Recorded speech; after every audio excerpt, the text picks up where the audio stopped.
Graça e paz, meus queridos irmãos, tudo bem com vocês?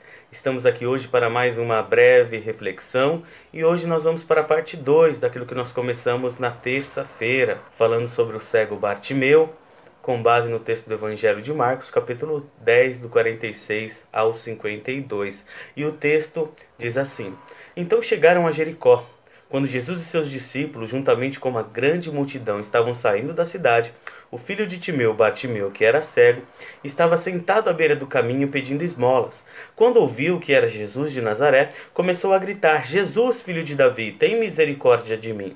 Muitos o repreendiam para que ficasse quieto, mas ele gritava ainda mais: Filho de Davi, tem misericórdia de mim. Jesus parou e disse: Chamem-no. E chamaram o cego. Ânimo, levanta-se, ele o está chamando. Lançando sua capa para o lado, de um salto, pôs-se de pé e dirigiu-se a Jesus. O que você quer que eu lhe faça? Perguntou Jesus. O cego respondeu: Mestre, eu quero ver. Vá, disse Jesus, a sua fé o curou. Imediatamente ele recuperou a visão e seguia Jesus pelo caminho. Então, meus queridos, nós falamos na terça-feira sobre alguns passos na busca por um milagre, o que você precisa fazer durante essa busca. Falamos sobre crer que a situação pode mudar, que é o passo da esperança, de acreditar que isso pode acontecer, crer em Cristo, que Deus pode todas as coisas, ignorar tudo aquilo que é negativo, aquilo que muitas vezes falam, que tentam nos deixar para baixo, balde de água fria, que às vezes nos jogam muito, e outras coisas. E falamos dessas pessoas que viviam como pessoas verdadeiros mortos, vivos ali. Pessoas que estavam vivas, porém viviam praticamente como mortas. Se fosse analisar como as pessoas da sociedade enxergavam essas pessoas. Elas eram desprezadas, deixadas de lado, abandonadas, viviam ali como se fosse um poste, As pessoas passavam por elas e ignoravam completamente. Mas Jesus, ele veio e mudou a vida dessas pessoas. E nós falamos daquele paralítico na outra semana, falamos agora do cego Bartimeu, e nós vemos o que Jesus é capaz de fazer na vida dessas pessoas. Uma vida que continuaria daquele jeito, sem esperança, sem uma mudança, ela é transformada completamente. A mente, o espírito e fisicamente essas pessoas são transformadas. E nós podemos ver mais um detalhe nessa busca por um milagre, que nós precisamos ouvir e aceitar o chamado de Deus. Esse é o passo da atenção. Nós podemos crer, pedimos o auxílio de Deus, não damos ouvido para as pessoas ou para aquilo que é negativo e tenta fazer com que a gente se afaste do propósito de Deus, mas nós precisamos também estar atento à voz de Deus. A Bíblia diz que Jesus parou. E eu fico imaginando Jesus parando e a multidão parando assim em volta e todo mundo observando. Qual será o próximo passo, próxima palavra, qual o próximo movimento de Jesus? E Jesus, essas pessoas que eram totalmente desprezadas pela sociedade, que as multidões passavam ao redor e viviam como se elas nem existissem ali, como se fossem verdadeiros postes, objetos, Jesus, ele olha para essas pessoas. E eu fico imaginando Jesus parando e dando atenção para aqueles que eram excluídos da sociedade, mostrando a importância que todos nós temos diante de Deus, que não tem melhor, não tem pior, todos somos alvos do amor de Deus. Como é bom quando nós somos reconhecidos diante de uma multidão. E Jesus, ele sempre conhecia aqueles que precisavam. Jesus conhecia aqueles que tinham um coração ali esperançoso, pessoas que tinham realmente uma verdadeira fé, e Jesus sempre nota essas pessoas, e isso nós acompanhamos em diversos momentos da palavra de Deus. Como já falamos aqui de Zaqueu também, em alguma das reflexões, Jesus nota ele no meio da multidão. Mas nós precisamos ter atenção. A Bíblia diz que Jesus parou e ele disse: Chamem-no. E chamaram o cego. Chegaram para ele e disse: Ânimo, levante-se, ele o está chamando. E aqui nós entendemos o que é crucial para ouvir e compreender a voz de Deus. Para isso precisamos manter nossa mente aberta para esta realidade, para essa possibilidade.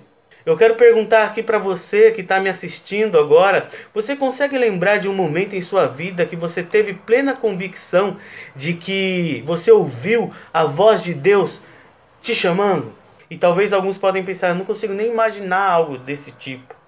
E aqui eu não estou falando de uma voz audível, né? Como se Deus estivesse falando, Daniel, ou gritando pelo seu nome. Mas aquela impressão que recebemos dele, aquela impressão que vem à nossa mente, a impressão que ele nos dá através da sua palavra, através de uma mensagem, através de um louvor. Você já ouviu a voz de Deus? E sabe por que muitas vezes não ouvimos? Uma das possíveis razões é que talvez você nunca esteve aberto para essa possibilidade. Talvez você nunca ouviu falar a respeito disso, que Deus fala, conversa conosco através da sua palavra. Ou você ouve, mas talvez ainda não acredita. E nós precisamos manter essa atitude de estar aberto para entender aquilo que Deus quer falar aos nossos corações. O que Ele quer da nossa vida. O interessante é que Deus não força a sua palavra em nós. Você tem que decidir ouvir. Por isso que Jesus, no livro de Apocalipse, diz em um texto extraordinário o seguinte, lá em Apocalipse 3:20. Eis que estou à porta e bato. Se alguém ouvir a minha voz e abrir a porta, entrarei e cearei com ele e ele comigo. Se alguém. É uma partícula condicional, você escolhe. A decisão é sua, você decide. E aqui Jesus chama você. Não importa o que a multidão diz. A melhor opção é você ouvir e aceitar, mas você tem que estar aberto para isso. Para essa possibilidade, porque ele chega e ele chama. E aí é você que tem que abrir a porta, é você que tem que estar pronto para ouvir. Ir com essa disposição ao ler a palavra de Deus, ao ouvir uma mensagem, um louvor, assistir um culto. Deixar Deus falar o que Ele quer com você. Prestar atenção não no que Deus tem para as outras pessoas. Muitas vezes nós ficamos assim pensando, nossa, essa palavra foi para fulano. Fulano deveria estar aqui. Ah, se fulano ouvisse isso. Nossa, o pastor hoje pegou pesado, hein? Eita, fulano se lascou. Desculpa até o termo, mas meus irmãos, nós precisamos estar com a disposição de ouvir o que Deus tem para nós. O que Deus tem para falar para mim diante disso. E foi o que Bartimeu fez, lançando sua capa para o lado, deu um salto, pôs-se de pé e dirigiu-se a Jesus. Ou seja, essa expressão de um salto, ou rapidamente, como se ele tivesse pulado, né? Ele se levantou imediatamente e foi em direção a Cristo. Ele não falou, primeiro eu vou tomar um banho, semana que vem eu vou, primeiro eu vou casar, antes preciso terminar minha faculdade. Imediatamente ele foi em direção a Cristo. E muitos passam uma vida sendo impressionados pela voz de Deus, ou seja, tendo a impressão talvez de que, entendendo que aquilo é Deus que está chamando, é Deus mostrando, mas não decidem ir ao seu encontro. Muitos preferem continuar sentados à beira do caminho, mendigando, vendo ali as oportunidades da vida passarem, e o problema não está, meus queridos, em ser cego, mas sim em ter olhos e não enxergar. Essa é a maior cegueira. Então nós precisamos entender que nessa busca pelo milagre, e nós citamos na reflexão anterior, situações da vida para nós entendermos como nós precisamos constantemente do milagre de Deus em nossas vidas, nós precisamos crer que a situação pode mudar, ignorar aquilo de negativo, ouvir e aceitar o chamado de Deus, e também precisamos reconhecer a nossa necessidade. Ou seja, você precisa reconhecer sua necessidade e agir com fé. Foi também exatamente o que Bartimeu fez. Jesus o chama, ele se levanta, vai em direção a Cristo e ouve a seguinte pergunta: o que você quer que eu lhe faça? Perguntou Jesus, lá no verso 51 de Marcos 10. E o cego respondeu: mestre, eu quero ver. Mas como assim? Simples assim? É simples assim. Eu acho que não é complicado de entender o que aconteceu. Nós precisamos reconhecer a nossa necessidade e pedir a Deus exatamente aquilo que nós precisamos. Bartimeu não começou com uma introdução retórica do tipo, grande mestre dos judeus, por muito tempo eu aguardava esta oportunidade inusitada. Como o Senhor pode perceber, eu não possuo mais habilidade com meus glóbulos oculares. Poderia o Senhor, por obséquio, através do seu sublime e magnífico poder, fazer com que eu volte a ver? Não, nada disso. O que você quer? Foi a pergunta. E a resposta: mestre, eu quero ver. Eu quero ver. E na sequência Deus diz o seguinte: vá, a sua fé o curou. E imediatamente ele curou a visão e seguia Jesus pelo caminho. Simples assim, meus queridos. Isso não demorou acho que 10 segundos. Ele sabia o que ele precisava, ele reconheceu a sua situação. O que eu mais preciso é ver. Mas aqui, meus queridos, vai a pergunta que talvez você tenha ficado com ela em sua mente. O que Jesus tinha na cabeça ao perguntar para um cego o que ele queria? Será que não era óbvio? Não é o Filho de Deus? Sim. Não sabe de todas as coisas? Sim. Meus queridos, saiba de uma coisa. Quando Deus faz uma pergunta, Ele sempre sabe a resposta. Mas quando Deus faz uma pergunta, Ele deseja que você saiba a resposta. É você que tem que ter a resposta clara em sua mente. O que Jesus fez foi dar a Bartimeu a oportunidade de anunciar publicamente a sua necessidade em fé. Precisamos prestar atenção numa coisa. Se você sonha em passar por uma experiência de transformação na sua vida, se você sonha com um milagre, você terá que fazer exatamente o mesmo. Você precisa dizer a Deus com fé qual é a sua necessidade. Você acha que foi fácil para Bartimeu dizer aquilo, talvez? Na verdade foi necessário coragem. Porque ele era pobre e cego, rodeado de uma multidão de pessoas. E quando Jesus pergunta o que você quer, ele responde: eu quero ser curado, eu quero ver. Em outras palavras, ele diz: eu acredito que você pode restaurar e transformar a minha vida. Eu acredito que através do seu poder eu posso voltar a ver. E você, o que você quer? Imagine comigo você diante de Jesus Cristo neste momento. Imagine milhares de pessoas à sua volta, centenas de pessoas, o microfone na sua mão e Jesus pergunta para você: o que você quer? Qual seria a sua resposta? O que você diria nesse momento? Eu não sei se devo pedir ou não aquilo que eu sempre sonhei. O apóstolo Paulo afirma em um dos mais extraordinários textos do Novo Testamento: aquele que não poupou seu próprio filho, mas o entregou por todos nós, como não nos dará juntamente com ele e de graça todas as coisas? Você percebe que o nosso maior problema já foi solucionado. Jesus foi entregue para sofrer tudo, para que eu, para que você possamos ter esperança, uma nova oportunidade de vida. E se Deus já trouxe uma solução para um problema como esse, que é a separação eterna entre Deus e nós, todo o resto não é tão complicado como parece. O que nós precisamos é agir com fé. E foi o que Bartimeu fez. E aqui nós vemos uma intrínseca ligação entre fé e salvação. Ambas são as faces de uma mesma moeda. Sempre andam juntas, fé e salvação. Fé é uma vida completamente transformada por Deus, e esse é o caminho para o milagre.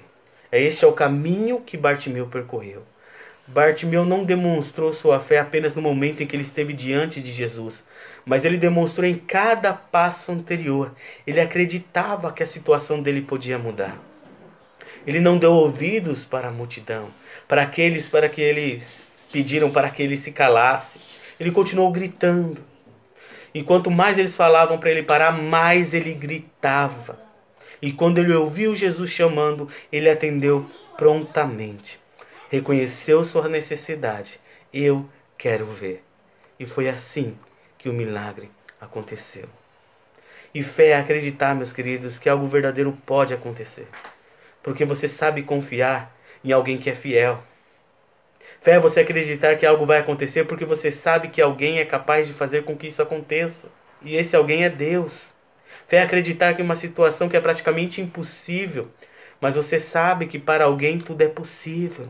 Eu quero ver, eu quero enxergar além, eu quero ver meus sonhos se cumprir, eu desejo cumprir a vontade desse Deus na minha vida. Bartimeu era cego fisicamente, mas ele conseguiu ver algo além das pessoas que estavam ao seu redor. Ele reconheceu que Jesus Cristo era filho de Davi, o Messias, e ele suplica por auxílio: tem misericórdia de mim. E ele acreditava que algo bom podia acontecer naquele momento. E como resultado, ele recebeu o milagre de Jesus. E agora Bartimeu estava pronto ali para voltar para sua casa. aproveitar tudo aquilo que ele sempre sonhou fazer, mas não foi isso que ele fez. Ele não saiu correndo, indo para casa para contar para a família. Também, claro, não sei se ele tem família ou não. Tinha, né? Apenas uma suposição. Mas o que é interessante é que após receber o milagre, imediatamente ele recuperou a visão e seguia a Jesus, glorificando a Deus. E seguia Jesus pelo caminho. Após o milagre, ele seguiu a Jesus pelo caminho. Ele manteve-se ao lado de Cristo após sua visão ter sido restaurada. Ele continuou seguindo Jesus. Meus queridos, muitas vezes quando nós recebemos um milagre, nós voltamos para casa e deixamos de seguir a Jesus, como nós buscávamos. Depois que conseguimos aquilo que nós tanto queríamos, Jesus se torna plano B, C e D em nossa vida. Depois que conseguimos o milagre, Deus deixa de ser prioridade. Mas para Bartimeu foi diferente. Vocês lembram a situação que Bartimeu estava antes do encontro com Cristo? A Bíblia diz que ele estava sentado à beira do caminho. E após o milagre, seguia Jesus pelo caminho. E eu quero fazer uma pergunta, e talvez vai ser a pergunta mais importante que eu quero fazer para você dentro dessas duas partes da reflexão. Qual das duas situações descreve você nesse momento? Qual das duas situações descreveria você nos próximos meses? Descreveria a sua vida daqui mais alguns anos? Você vai continuar sentado à beira do caminho, vendo a vida passar, vendo a multidão passar, sentado ali como cego, pedindo esmolas? Ou será que você vai viver e aceitar a transformação que o capacitará a seguir Jesus por este caminho? Duas opções. Ou você continua sentado à beira do caminho, estagnado pela situação da sua vida, ou você continua andando por esse mesmo caminho, mas não sozinho, seguindo o mestre, agora vendo que direção tomar. Na verdade, essas são as duas únicas opções que existem para o ser humano. Ou ele fica sentado à beira do caminho, ou ele segue a Jesus. Não há outra possibilidade. E se você anda sentado, estagnado, à beira do caminho, essa oportunidade que Deus te dá, que Jesus está te dando agora, para que você se levante rapidamente, jogue sua capa, como se fosse em um salto, e passe a seguir Jesus pelo caminho. Amém, meus queridos? Vamos orar. Pai amado, sou grato a Ti, Senhor, por esta palavra. Nos ajude a viver com esta fé. Nos ajude a reconhecer que só o Senhor pode todas as coisas. Que nós podemos escolher entre ficar estagnado, sentado à beira do caminho, ou se vamos nos levantar e seguir nesse caminho, com Jesus ao nosso lado. Pai, precisamos de diversos milagres em nossas vidas. Algumas áreas precisam de transformação. Então, por favor, Pai, nos ajude. Quebranta o nosso coração, faça-nos reconhecer e haja, Pai, de acordo com só aquilo que o Senhor pode fazer. É isso que nós lhe pedimos em nome de Jesus. Amém. Muito obrigado, meus queridos. Deus abençoe todos vocês. Até mais. Tchau, tchau.